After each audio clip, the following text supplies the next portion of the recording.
Miss, teka, saan ka pupunta? Ano nangyari dito? Di ba publishing house to? Miss, hindi mo ba nakikita? Wala ka nang pupuntahan. Teka, paano yung kausap ko yung publisher ko? Nasunog ang loob ng buong building. Condemn na ang site na ito. Yung publishing company na sinasabi mo, sarado na. Wala nang opisina sa loob.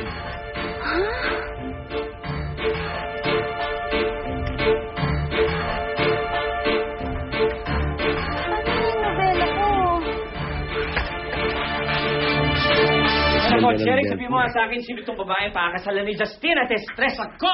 Sabihin mo nga sino! Ay! Paano kayo mga linta dyan? Kuha mo ang kape. Ikaw talaga, Aida! Going! Mr. H, maniwala ka sa akin. Wala talaga akong alam. Basta nung niligaw ko si Chico nung gabing yun, pinarado ko yung kotse niya sa isang restaurant. Tapos umuwi na ako. Tsaka kung may alam naman ako, ba't tatago ko sa'yo? Ay, naku, tigilan mo ako. Malay ko ba? Malay ko magkakuntsaba kayo ng dalawang damuhong yun. Ay, sandali, makikita niya sa akin. Sino talaga itong babae to? Alamin mo nga, sabihin mo talaga sa akin. Gusto ko malaman sino to! Uy, grabe. Sino kaya itong babaeng pakakasalan ni Justin, no? Oo nga. Swerte-swerte naman, no? Ang ganda ng sing-sing, no? Mahal siguro itong sing-sing ito. Ay, miss. Pwede pa tingin na, mabilis ka. Ay, okay. Parang yun yung sing-sing, ah. Wala talaga sumasagot, Mr. H, eh. Ano sumasagot? Fine. Come with me. Sandali. Mr. H, alam mo naman straight ako. Saan mo na naman ako dadalhin? Umayos ka, ha? Susugod tayo. Naku, ang concern ko lang, baka maapektuhan ang karir niya. Yun lang naman ang inaalala ko. Lalo na yung komisyon ko. Halika na. Let's go. Ako. Ka. Coffee, sir. Kapihin mo, mukha mo. Umubi ka dyan. Wala ka naman, shooting lang yun. Kala talaga nila na ikakasal si Justin. Tsaka, wala naman nakikita ang babaeng pumunta dito. Wala naman din siya kausap na sweet-sweetan sa telepono. Teka! Sing-sing! Sing-sing! Woo! Huy! Sing-sing! Sing-sing! Paramdam ka, Sing-sing!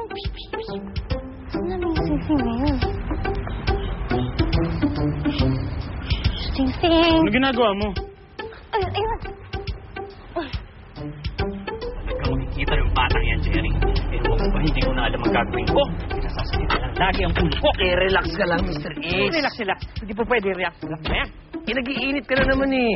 Alam mo, try mo kayo magsando. Di ba sinabi ko tigilan mo na yung sing-sing na yan? Akin na nga yan. Tinapon mo naman to eh. Akin na to. Ako nakahanap eh. Akin yan eh. Akin na. Akin na nga. Akin na. Ano ba yung kamay ko nasasaktan? Akin na. Akin na. Huwag ka makulit.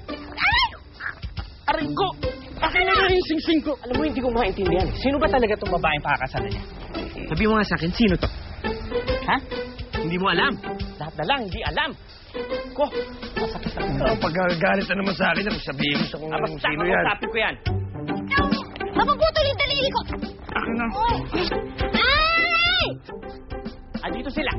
Naku, kakausapin ko talaga ito. Mas sinasasakit ulo ko nitong bata. Uy, ito na lang. Ako na pumasok yung dalawa. Mag-roll ka na. Justin! Eh, Sino ito babae ito? Ito ba'y pakakasala mo?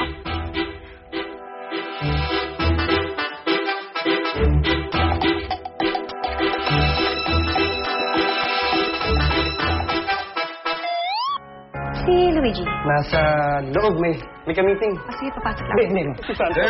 Sino naman yung mga babae yun? Part ng collection mo. Lorenzo, ikakasal na yung anak mo. Mag-usap na kayong dalawa. Ma, hindi ako maunang sumuko sa kanya. Ha? Ma! Bakit? Ano mo nangyayari kapag nalaman na nandito nakatira si Justin? hindi ako pipilitan na naman ako umalis dito at magharap ng ibang bahay. Alam ko na! narinig ako may palabas. Alam mo naman, ang kasabihan, my house is your house. Oh my God! Itatanong ko lang sana kung pwede ako pumunta sa party mo. Di pwede. Linisin mo yung buong bahay. Tapos magpunot ka ng damo dun sa garden. Sige po, mahal na hari.